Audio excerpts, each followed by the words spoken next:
तहसील अलीपुर ज़िला मुजफ्फरगढ़ खानगढ़ डोमा। ये साडा प्यारा खूबसूरत शहर है खानगढ़ डोमा। तकरीबन सीतपुर किनू तकरीबन कोई 5 तो 6 किलोमीटर 6 तो 7 किलोमीटर की दूरी दे उत्ते है एक छोटा जा कस्बा है। इहदे सज्जे पासों दरियाए सिंध ते खब्बे पासों दरियाए चनाब है वेंदे होए ते ये दरिया दे अध दे विच इलाका है। बहुत ही खूबसूरत इलाका है। ए बे पासों दरियाए सिंध है, बे पासों दरियाए चनाब है। जिथां दू दरिया कट्ठे मिक्स थींदे पिन। चनाब ते सिंध डूहें सरकी दे मकाम दे उत्ते डूहें कट्ठे थींदे पिन, इत्थे ही मिलदे न ते अलहदा अलहदा इन्हां दा कलर है।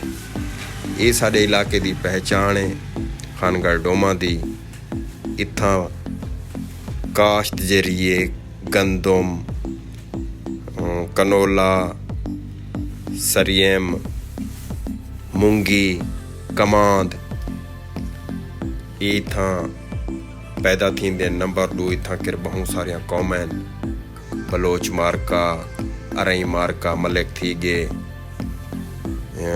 मग्गी मारका, मग्गी बलोच मारका, चाचाड़ाला थी गया, राणे बिरादरी थी गए, मुहाजिर थी गए, राजपूत थी गए, मंदोस थी गए।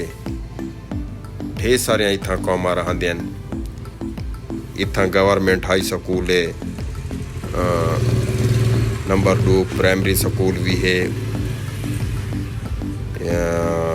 बहुत ही खूबसूरत साडा इलाका है ते बाशहूर लोग हैं, बहादुर लोग हैं, नडर लोग हैं।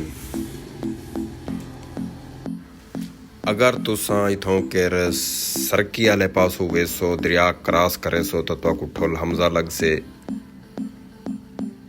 चनाब आले पासों। अगर तुसां सिंध आले पासों क्रॉस करे सो पतन तां ओ तुहाकू खानवा किनू नौशहरा वगैरह ते कोट मिठण तुसां दाखिल थी सकदो। ते अगर तुसां वेंदे हैं चनाब आले पासों वेंदो खब्बे पासों ते ई पासों तो आपको पतन किनू पार तरंडा मिल से। तरंडा तकरीबन कोई